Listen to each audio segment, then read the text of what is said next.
Yung mga host district nakakatanggap ng 30-30-30, hindi lang po 7-7-7. Mas mataas po yun sa kanila. Ganun ba? Sabi ko. Paano mo? Gaano kasigurado tayo niyan? Eh sir, nagkakaroon kami ng interagency meeting eh. Sabi niya. Kaya, kuha yun, ano? Kaya alam ko sir na tumanggap din. Meron din 30 million na dole funds. Meron 30 million na MAIP at may 30 million na AX or AKAP.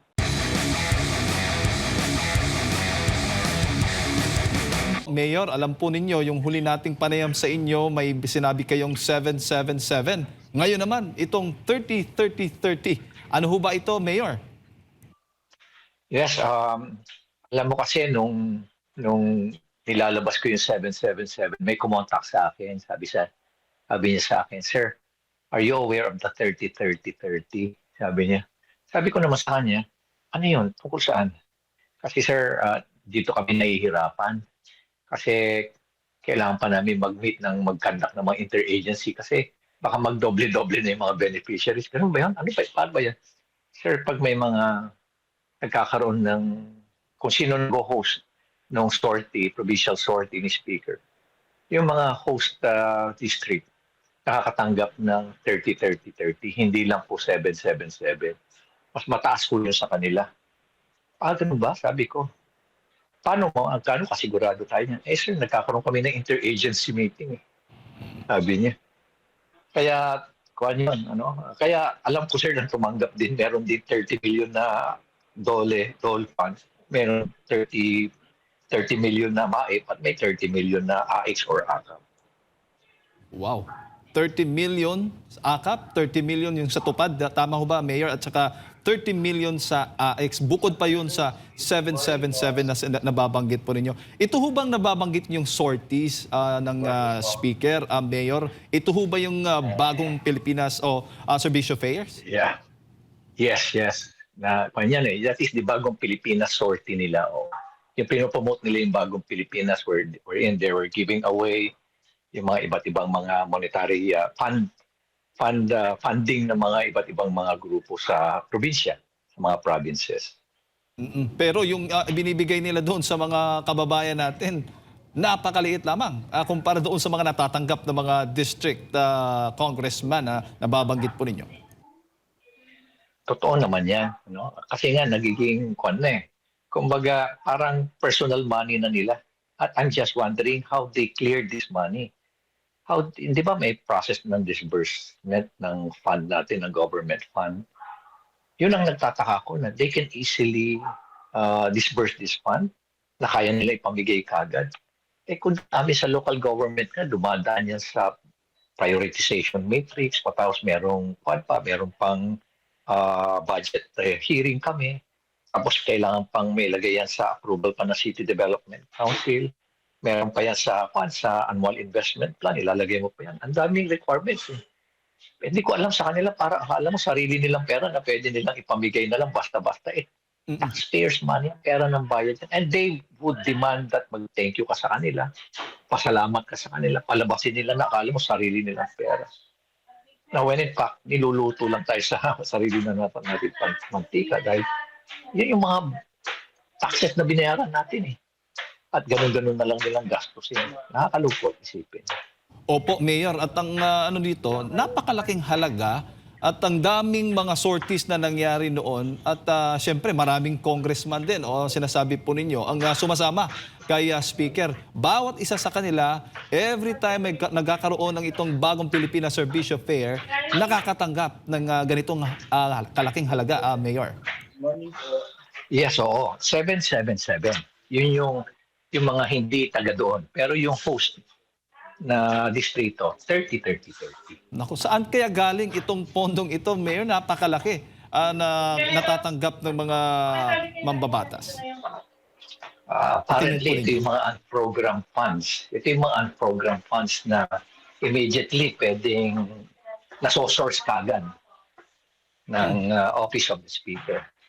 Opo, pero meron na po kayong malinaw na natanggap na tugon mula sa mga kongresista. Mismo sa Speaker, nakaabot na ba itong inyong pahayag sa kanila? Wala naman ako natatanggap except yung ibang congressman na binabanggit nila na wala silang kinalaman, wala silang alam tungkol doon. Pero meron namang ibang speaker din. Pero namang mga congressman din na sinasabang hindi totoo. Ayun na nakakalungkot dahil yung impormasyon naman alangan naman kukunin ko lang kung saan-saan yung impormasyon na to, di ba? Siyempre, I have to make sure na reliable tong information na to bago ko sabihin. At kung masabi ko lang nga sana kung ilan na yung mga nagbigay sa akin ng information dito, baka mabigla sila. Lalabas silang sinungaling sila. Nako. Oh. Alam mo dito ako tada. Yung mga nagsisinungaling sila, yung nakakatanggap talaga. Alam naman nila na nagsisinungaling sila. Kaya I'm pretty sure na kung may nagsisinungaling, siguradong hindi ako yun. Mm-mm. Hindi po, baga, talagang napaka-seryosong problema itong sinasabi po ninyo, Mayor. Binalikan ho ba kayo ng mga kongresista dahil dito po sa inyong revelasyon? Siyempre, paninira ang gagawin nila. How about Paninira, mga kaso? sasabihin nila. Wala, naghihintay nga ako, nakasuhan nila ako, tikasuhan nila ako. Kung gusto nila ako ipakulong nila ako. Sanay naman na akong kulong. Nakulong na ako dati noong 2006 for rebellion. Ipakulong nila, kasuhan nila ako. Po. Mayor, saan ho ba dapat ito isumbong, itong mga ganitong revelasyon po ninyo para maimbestigahan? Alam mo, ang pinakamahirap na parte niyan is yung pag-file ng kaso. Kasi siyempre, kailangan mo makakuha ng matibay na ebidensya. Diba? Pero sa tingin mo kaya, yung mga reliable informants ko, magsasalita sila. No? Mag-execute sila ng affidavit. Alam nila maapektuhan sila. Aawayin sila. So, siyempre, tatahimik sila. So, kumbaga, wala kang recourse Nangyayari yung krimen sa harapan mo. Nagkaroon ng rape sa harapan mo. Pero yung mismong biktima naman ayaw mag-testify dahil nga kakahiyan. Nakakahiya daw. O kaya talagang nagkaroon ng amicable settlement. Pero alam mo may nangyaring rape sa harapan mo. Hindi ka iimik. Hindi ka magsasalita. Ganun ba yun? Ganun ba yung sistema natin sistema natin sa Pilipinas? Kaya kung papabayaan natin yung ganong klaseng pananaw, ano na lang mangyayari? Tuloy-tuloy lang nilang gagawin yan. Anyway, silent naman yung tao. Tahimik tayong lahat. Fiesta sa kanila yan. Gustong-gusto nila yan. Yung ating katahimikan. Kaya, naisip ko na, iikon na lang. Idulog ko na lang sa taong bayan. Bahala na sila maghusga. Po. Mayor, si Partner Admar po, kasama ko po dito para po sa karagdagang katanungan po sa inyo. General, Mayor, magandang umaga Thank po. Opo, si Admar po ito. Sir, merong pahayag din po si Baguio City Representative Mark Go na pinupolitika nyo raw itong aid distribution po matapos po ninyong ibulgar itong 7-7 scheme at itong panibago na naman na 30-30-30 na scheme po. Kayo po daw ang namumulitika dito sa programa ng gobyerno. Ulitin ko, Admar, may nagsisinungaling dito. Totally nagsisinungaling dito. Pero sigurado akong hindi ako. Kasi isa rin sa naging vocal din dito na isinapubliko rin nung naitanong ko itong Duterte Youth Party List, no? At kinumpirma nga niya na minsan na rin siyang inoferan nitong nabanggit po ninyo na 777. Isa lang siya sa vocal at nabanggit nyo nga po may mga kongresista din na lumapit sa inyo pero hindi lang talaga naglakas loob na banggitin na ito kasi alam nyo na sa panahon ngayon merong mga nagigipit. Sa tingin nyo po, ano po ang dapat tandaan dito ng publiko po, Mayor, dito sa Garapalan na parang sa kanila yung pera at nabanggit mo nga yata sa isang panayam, pag naubos na yung kanilang budget sa mga nabanggit na ayuda, pwede pa silang mag-reload. Parang bala lang, mag-reload ulit para magkaroon ulit sila ng bigayan po ng ayuda, Mayor. Well, alam mo, hindi na natin mapigilan yan. Hindi na natin mapigilan. Magbibigay sila sa talaga magbibigay na ayuda. Ang taong bayan siguro wag na lang magpasalamat. Ano? Ang taong bayan na lang magpasalamat, pera naman namin yan eh. Palalabasin nyo may utang na loob kami sa inyo. Hindi. Karapatan nyo yan, trabaho nyo yan na siguraduhin na maging maayos yung aming buhay. Ganun dapat ang pag-iisip ng taong bayan. Huwag Opo. tayong tumanaw ng utang loob dahil niluluto lang tayo sa sarili ng nating mantika. Pangalawa, alam mo, Jay, Edmar, ano? Yung ipinapamigay pa nilang pera sa atin, hindi pa yan yung mga ninakaw nila sa porsyento. Hindi pa yan yung mga ninakaw nila being the contractor at supplier. Iba pa yun. Intact pa yung pera na yun. Buong-buo pa yun, pera nila na ninakaw. Hindi katulad noon, ano?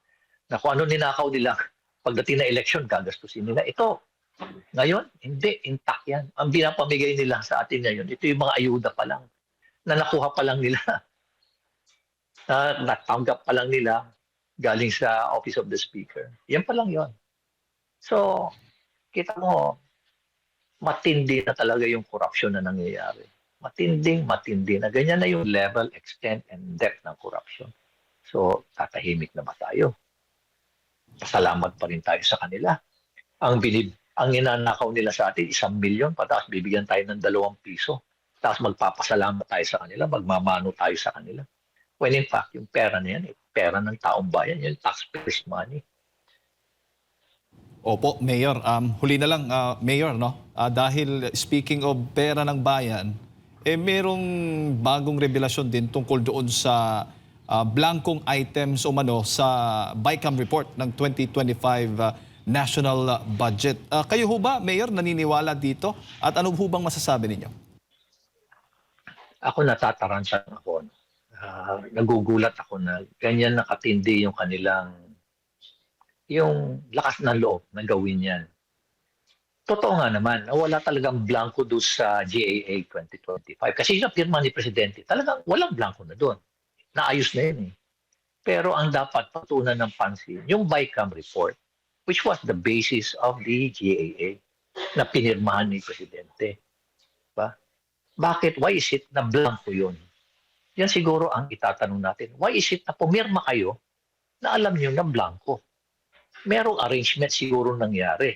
Hindi ko alam. Ano? I do not like to speculate. Pero siguro baka meron lang arrangement na nangyari. Okay?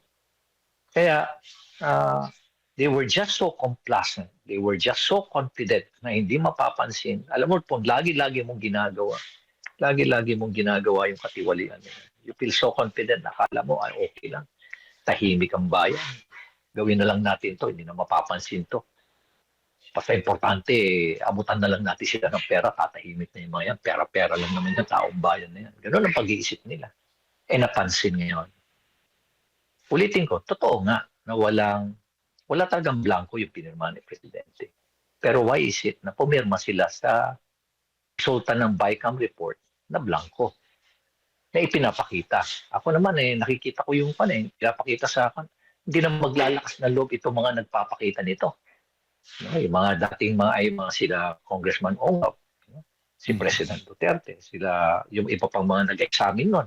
Pati nga yung mga kakilala kong lawyers na nakita nila, sabi nila, there's an anomaly here. Why side? No less than Senator Amy Marcos re-echoed yung kanyang concern na noong December pa nga. Sabi niya, bakit ko pipirman? Blanco. May mga blanco. So ano ibig sabihin niya? Diba? Malamang, highly potential, highly probable na totoo nga. So, anong nangyari? Ano ba mga arrangements dito? Po. So ibig sabihin nito, Mayor, hindi nagsisinungaling ang dating Pangulong Duterte dito sa hindi fake news itong na-discover nilang mga blank items diyan po sa BICAM report. Yung reference kasi ni President Duterte, yung BICAM report.